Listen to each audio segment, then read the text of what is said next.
Assalamualaikum warahmatullahi wabarakatuh. Perkenalkan, nama saya Hamzah, kelas PJKRI NIP 22015020007. Dalam video kali ini saya akan mempresentasikan hasil bab 1 saya dalam mata kuliah Ilmu Kesehatan.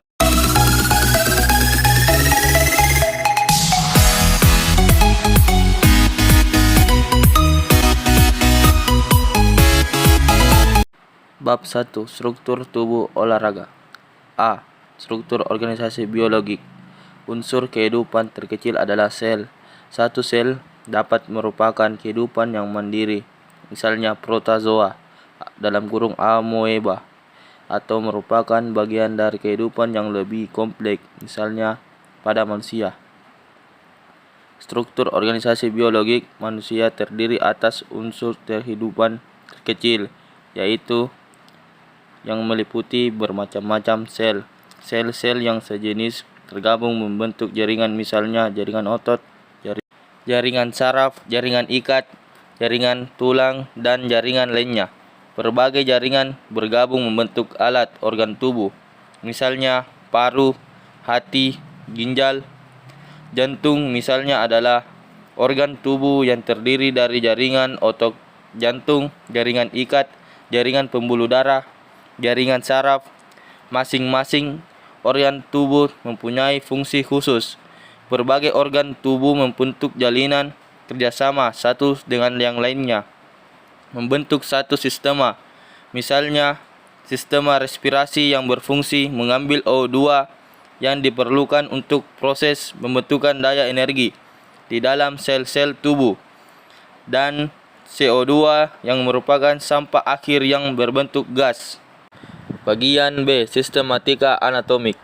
Telah diketahui bahwa dalam hal ini jasmani atau raga tersusun dari sekumpulan struktur organ dalam ikatan kerjasama yang secara anatomis disebut sebagai sistema, dan terdiri dari sistema skelet atau kerangka, muskular atau otot, neforum atau saraf, hidrolimfatik atau darah atau cairan jaringan, getah bening, respirasi atau pernapasan, kardiovaskular atau jantung atau pembuluh darah, termoregulasi atau tata suhu tubuh, digestivus atau pencernaan, ekskresi atau pembuangan, endokrin atau hormon, sensoris atau penginderaan, reproduksi atau pemulihan generasi.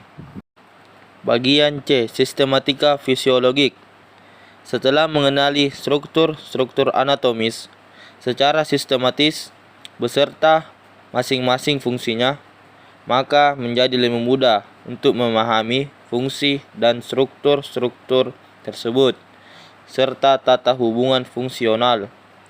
Fungsi jasmani yang terdiri dari berbagai macam sistema itu ialah untuk bergerak, mempertahankan hidup, bekerja, mendapatkan kepuasan, hidup lahir dan batin. Oleh karena itu, jasmani dapat disebut sebagai sistema untuk kerja, sama dengan SK atau ergosistema atau ACE. Jadi, sistema adalah sekumpulan struktur anatomis yang secara bersama-sama dalam menjalankan fungsinya sebagai satu ergosistema. Sistema anatomis tersebut secara fisiologis dikelompokkan menjadi 3 kelompok dan jadilah sistema fisiologik, yaitu A. Perangkat pelaksana gerak, disebut ergosistema primer atau sistema kerja primer, yang terdiri dari sistema skelet, sistema muskular, sistema neforum. B. Perangkat pendukung gerak, disebut ergosistema sekunder atau sistem kerja sekunder, yang terdiri dari sistema hemodinamik dan sistema respirasi. C. Perangkat pemulih atau pemelihara, disebut ergosistema tersier atau sistem kerja tersier, yang terdiri dari sistema digestivus, dan sistema ekskresi. Itulah hasil dari presentasi bab 1 saya. Sekian dan terima kasih.